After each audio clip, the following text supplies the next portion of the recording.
चिकित्सा पई लोड़ा 40 लक्ष थय धरिब थालासेमिया आयुष मागुछि आयुष रोग एक परिवार समस्या को बहुगुणित करदिए मानसिक शारीरिक और आर्थिक स्तर में दुर्बल हो जाए मनीष। पुरी जिला कृष्णप्रसाद ब्लॉक अणुआ गाँवर कुनिपो को कबलित करी रखिछि एक भयंकर व्याधि माइक्रोसाइटिन हाइपोक्रोनिक एनीमिया भली दुरारोग्य पीड़ित आयुष जेना।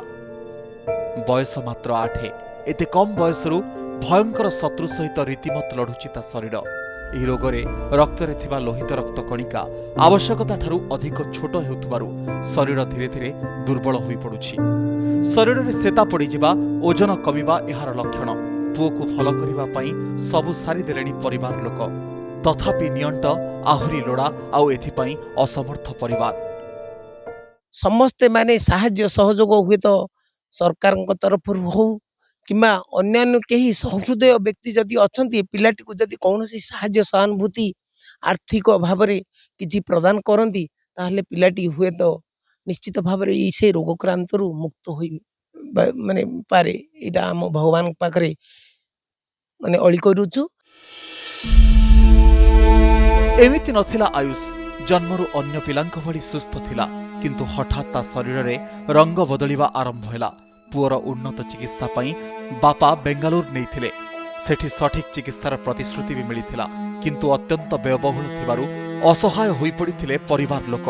आयुष पाई दरकार 40 लाख टंका। डाक्तरको मुहरु एमिति किछि सुनिबा परे बापा मांक मुंडरे चड़क पड़िछि। निजर असहायता प्रकाश करी प्रशासन और सहृदय व्यक्तिंक आगरे हाथ पताइछंती बापा अक्षय कुमार जेना।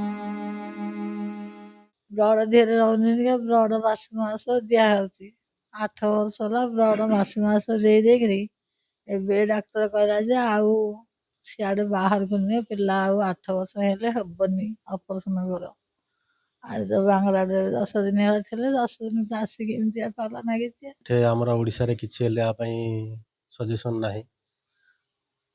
लास्ट को गलु बेंगलोर नारायण हॉस्पिटल ले हमें चिकित्सा करूछु। से कहते प्राय 40 लाख लगे। 40 लाख तो मो पाखे संभव नुह। मु तो चाषबास करे। आपण मानक निवेदन करुच्ची सरकार को निवेदन करुच्ची आपण मान साहाय्य मते बहुत जरूरी। जड़े असहाय बापार आकुल निवेदन शुणु प्रशासन। चिकित्सा पाई आर्थिक सहायतार हाथ बढ़ू आउ कष्टरू मुक्ति पाऊ कुनी पुओ। पुरी जिला Krishnaprasad Jinu पलाईं report connect news.